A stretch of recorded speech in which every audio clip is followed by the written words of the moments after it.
This is the Rockwall of, well, Rockwall.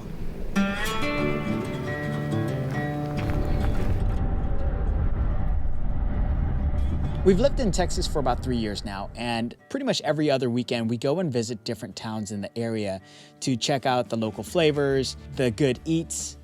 Now, let me be honest, pretty much the only reason why we visit any of the towns is because we hear there's really good food, and I'm a fat boy deep down inside, and I gotta eat. And my family love to go on little road trips together, so why not? This week we're in Rockwall, Texas, and we are visiting a famous local attraction called the Rockwall of Rockwall, which is exactly what it sounds like. It's a rock wall in Rockwall. But first, we need to make a very special lunch stop at Wells Cattle Company Burgers and Pies. Why, you ask? Well, you're about to find out. You kidding me? Look at the hot dog.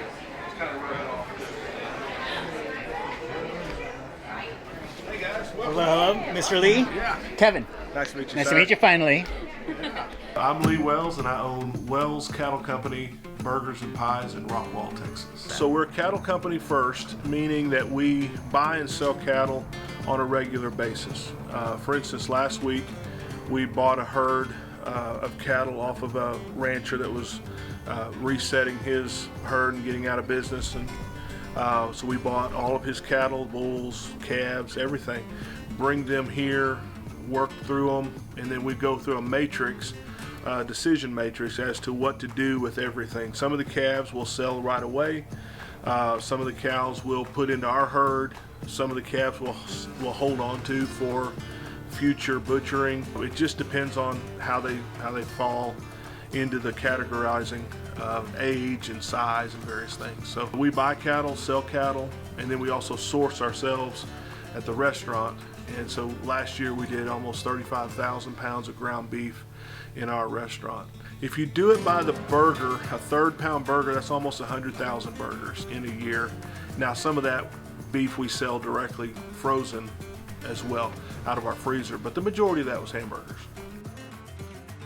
What makes our burgers so special is our beef. It comes from our ranch, it's our cattle, and then we actually grind the whole side of beef together, the steaks, roast, brisket, all of that goes into our grind, so we don't pull any of the prime cuts out. It's all in. What makes your restaurant so special? I think the people that own it and run it. We got Kayla's one of my kitchen managers. My mom runs the register, my aunt. We've just got a lot of family involved. And then those who work for us, they have to act like family as well to be able to really fit in and be in that culture. So we just try to take care of people first, quality first, and then we worry about everything else after that. Was that the best hot dog ever? Are we coming back? Miles, is that the best burger ever? You sure? Needless to say, the food was amazing, and we're definitely coming back. You ready? I'm ready. Let's do this. Let's do it. Today we're at Lee's Cattle Ranch in Greenville, Texas, and the reason why I'm here is because we're updating his podcast studio. Now, he converted his media room into a podcast space where he's able to host guests and do a live podcast production. It's a really good setup. He's done a great job doing this by himself already. He does have a background in broadcast, so he knows how to set one of these up. But he ordered a couple of Panasonic S5s, and he's not very familiar with these camera systems, and I definitely am. Being that I already have a couple of these Panasonic S5s laying around with the settings already dialed in, it would only take a matter of a minute or two to just copy my settings over to his cameras and get him up and running. Nice little podcast setup. It's gonna play better today. Oh yeah, we're gonna do some damage. I like it. So walk me through your studio setup. We went with Rode just because, well, they're a good name, they're a good brand. The Rodecaster 2 Pro 2.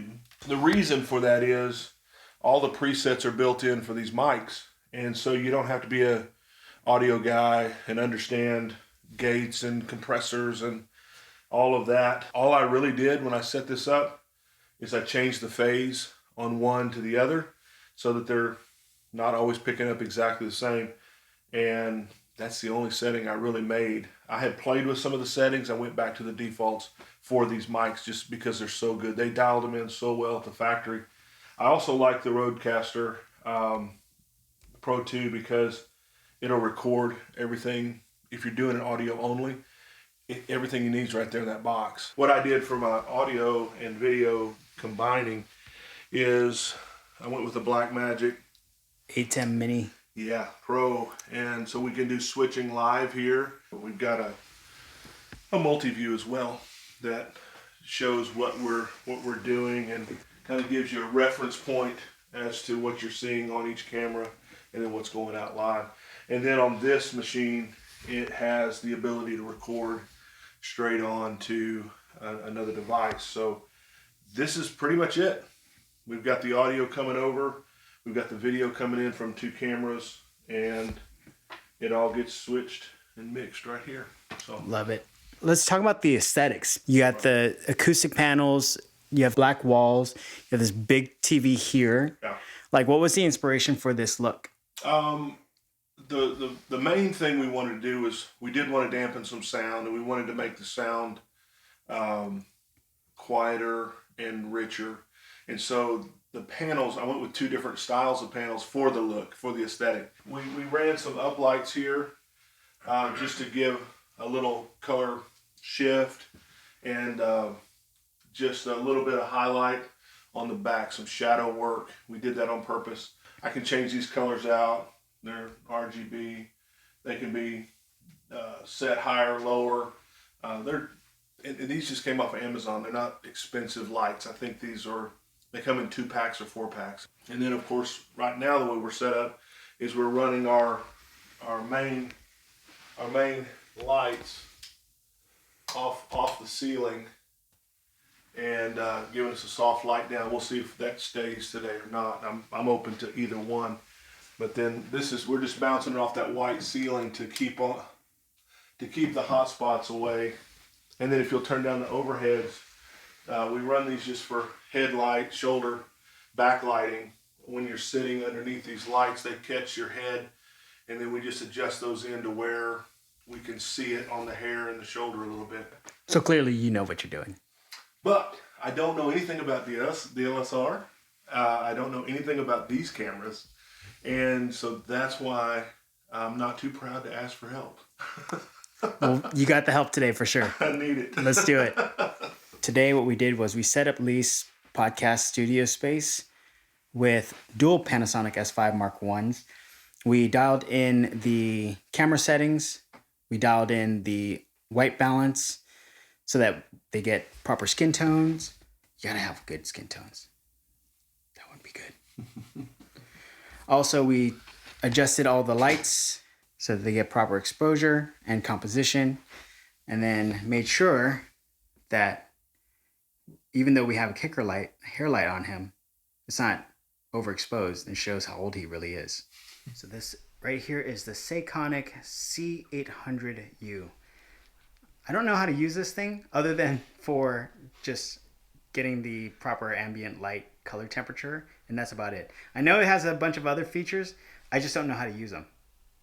So I spent, I don't know, $1,800 just to know what the color temperature is of the room. But it works out because all the cameras look really good. If you want to use it, just call me and I'll fly out and set your color temperature for you. My podcast is The Ranch and Table, and it is a business podcast with an emphasis on discussing small business matters with local business owners, just various folks that are involved with working with small businesses on a day-to-day basis. And so we talk about how to do things well, how to succeed, what pitfalls to watch out for. And then every other episode I do a monologue and I talk about a business principle that I use and actively pursue and try to help folks understand a better way of doing business. The one business principle that I apply every day is I never want to be money centric. I always want to look at my customers first, their needs, make sure that they get the quality that they deserve at the value that they're willing to pay and are happy to pay for the services that we give. And so I've learned that if I can do that and keep that order, then the money takes care of itself. If I look at people as money, we go downhill from there. What did you learn from today? I relearned, if that's a word, that people who are very good at their job are worth every dime that they charge. Good people are good people because they help other people and they care about people other than themselves. And I really do appreciate folks that know what they're doing and are willing to help other people do better at what they're trying to do. Is this guy for real? Yes. A couple of weeks later, Lee realized that it was time to do some minor upgrades. So he went from the A10 Mini Pro ISO, the 4 input version, to the A10 Mini Extreme ISO, which is my favorite switcher of all the switchers. I have one myself, and every setup I've ever done since then has been the Extreme ISO, just because it has more I/O ports. It has 2 USB-C ports, 2 HDMI ports, and it has 8 inputs. So it just gives you more bandwidth to do more stuff. Now, it's not for everybody. It definitely is a little bit more expensive. Actually, let's be honest, it's a lot more expensive. The A10 Mini Pro ISO, I believe, comes in at $495 or $895, whereas the A10 Mini Extreme ISO goes for $1295, upwards of $1495. It's got a lot of firepower, and it's great for pretty much everything. Now, in the coming weeks, I'm going to be sharing this little dandy right here. This is the OBSBot Tail Air 4K PTZ camera. I've been playing with this for about 3 or 4 days now, and I'm really impressed with this camera. I can't say enough about it, but I'm gonna save that for the next video. I don't often get to do vlogs very often, but I've been really enjoying that whole experience. So I think I'm gonna be doing more of those. What do you think? Also, if you're an aspiring content creator or YouTuber and you would love that extra little bit of help, make sure to join the YouTubers United Facebook group, where there's a bunch of us who are working together, who are sharing ideas and encouraging each other and growing together. And there are great conversations to be had. I guarantee you'll get something out of it. It's totally free to join, and anybody is welcome as long as you're a legit user. Thank you so much for watching. I hope to see you in the next video. Until then, I'm Kevin Lee.